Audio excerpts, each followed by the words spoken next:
Iraq, 2003. America invades with the most modern weapons and tactics ever conceived.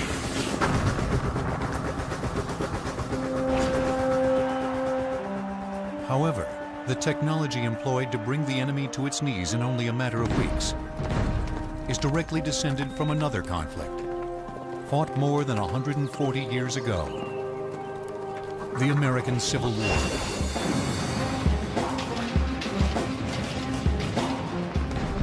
The Civil War was the first of the great modern wars.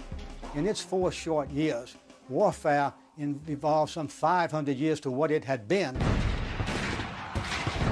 Beyond any shadow of a doubt, there's a very direct correlation between the technology used in the American Civil War and the technology being used in today's military.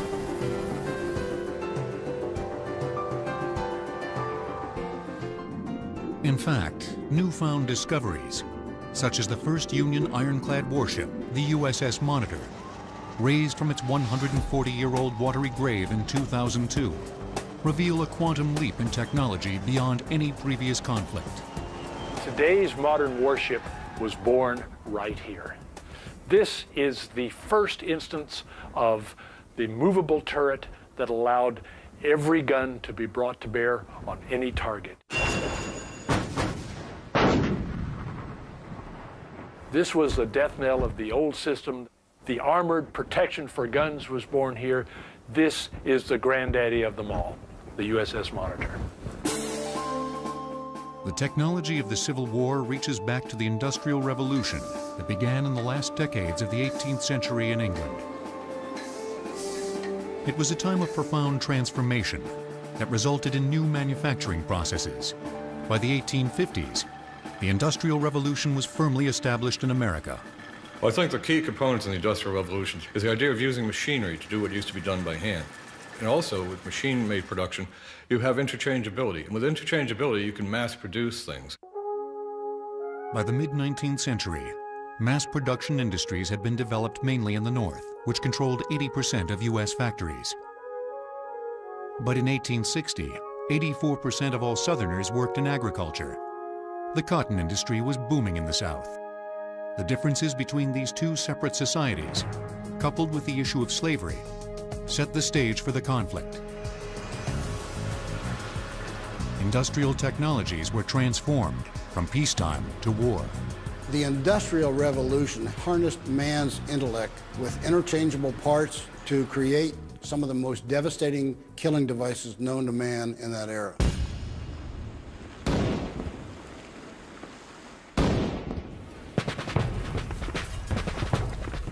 At the beginning of the Civil War, infantry soldiers were armed with the smoothbore muzzle-loading musket, in use since the 1600s.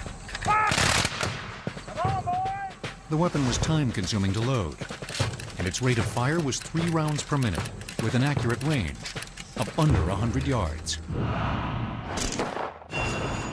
This is a smoothbore muzzle-loading musket.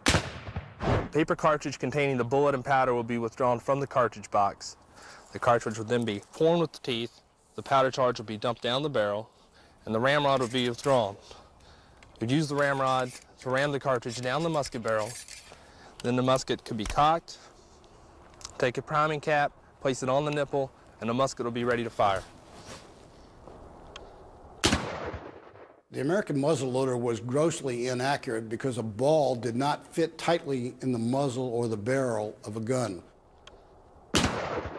Once the gun was discharged, the ball literally did not cling to the barrel. It bounced around from left to right or up or down as it left the barrel.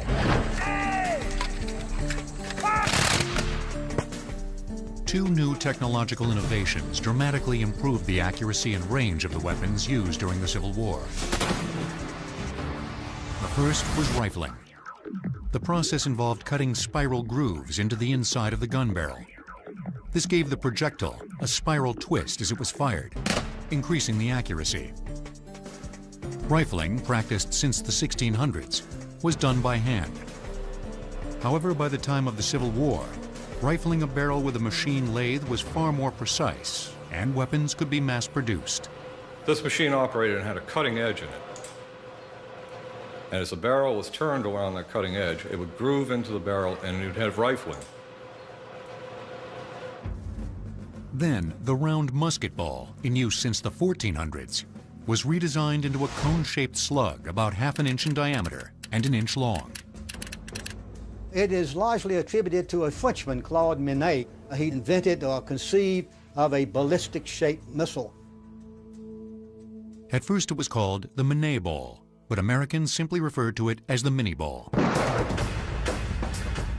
When fired, the gases expelled from the powder expanded the mini ball into the rifling grooves of the gun barrel, causing the projectile to spiral at an accelerated velocity, making it go farther, faster, and straighter. The mini ball gave us the capability to fight at long range and to engage troops at a distance of 2, 3, or up to 400 yards. It was long range fighting.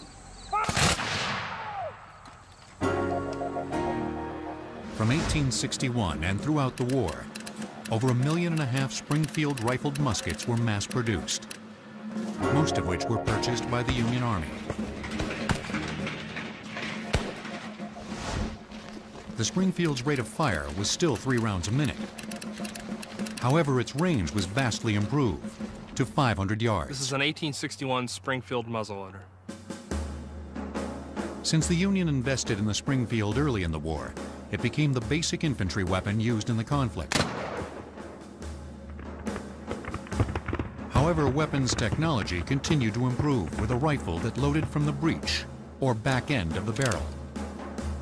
A popular breech loader model was the Sharps carbine rifle, used by the Union cavalry in the first 3 years of the war. The Sharps rifle rate of fire was up to 10 rounds a minute, with a range of 1,200 yards. In order to load the rifle, the shooter would drop the breech, insert the cartridge with the bullet and powder, insert it into the chamber, raising the breech block, trimming the back of the cartridge off, exposing the powder to the primer. The nipple would then be primed with a percussion cap, the hammer would be cocked, and the rifle would be fired. And this, again, would be an incredible innovation at that time when you could only get in 1 or 2 shots from the old single-loaded muzzle loaders of that time. So these new breech loaders will be a very definite link across the ages between the Civil War and modern-day weaponry.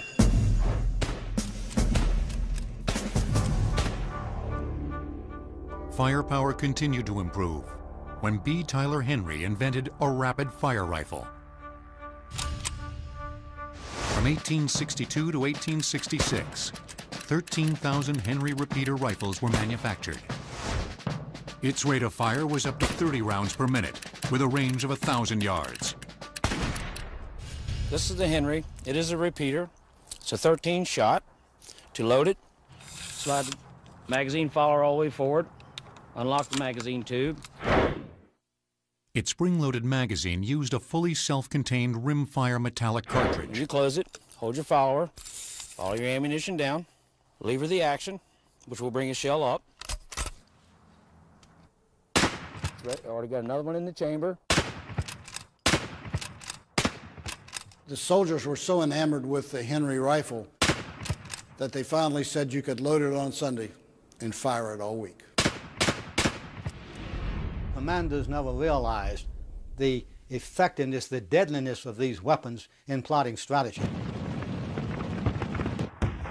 They still resort to the old mass and maneuver traditions of the 19th century, sending waves of men forward, literally to their deaths.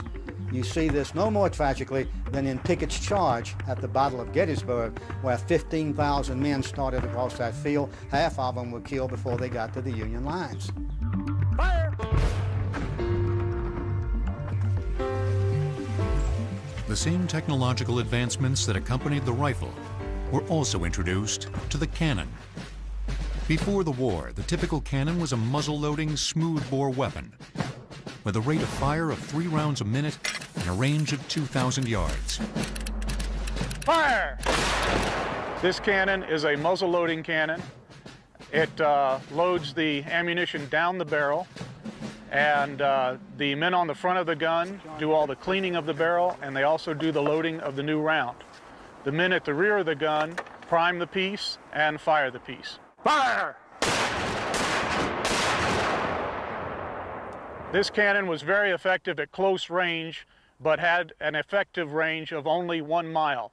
It could lob a shell up to 1.5 miles, but it could not place it on target properly.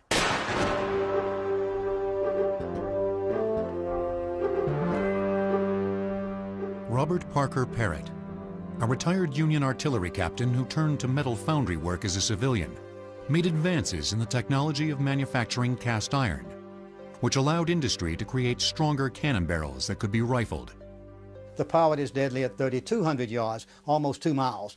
So artillery efficiency, artillery deadliness almost doubles thanks to simply the concept of rifling a cannon barrel. Toward the end of the war, long-range weapons such as the rifled-barreled breech-loading cannon were imported from Europe. Its rate of fire was up to 6 rounds a minute, with a range of 2 miles. The breech loading system has a wedge in the back of the gun which allows you to open it and expose the chamber. At that point, you place a projectile in and your charge bag. It's tamped home. You're allowed to slide the breech closed and lock the breech. And the piece is ready to fire. Fire! It is from the breech loading and the rifling of Civil War cannon that today's modern artillery come. The connection is direct and unbroken.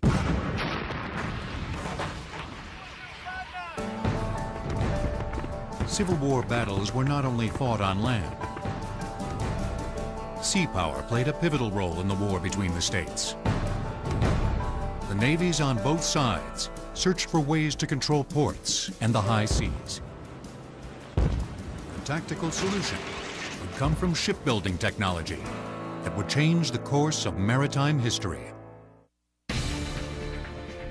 During the Civil War, the price of a Springfield rifle was $15 to $20, which was about a month's pay for a Union private.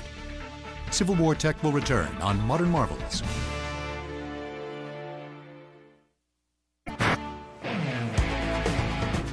Today's United States Navy is the most powerful armada the world has ever known. From mighty warships to undetectable nuclear submarines.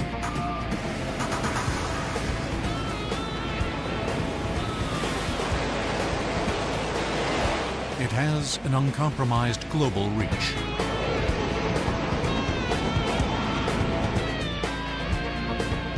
All these modern naval warships have one thing in common: a frame and hull of metal. The effective use of metal was first realized with ironclad ships during the Civil War.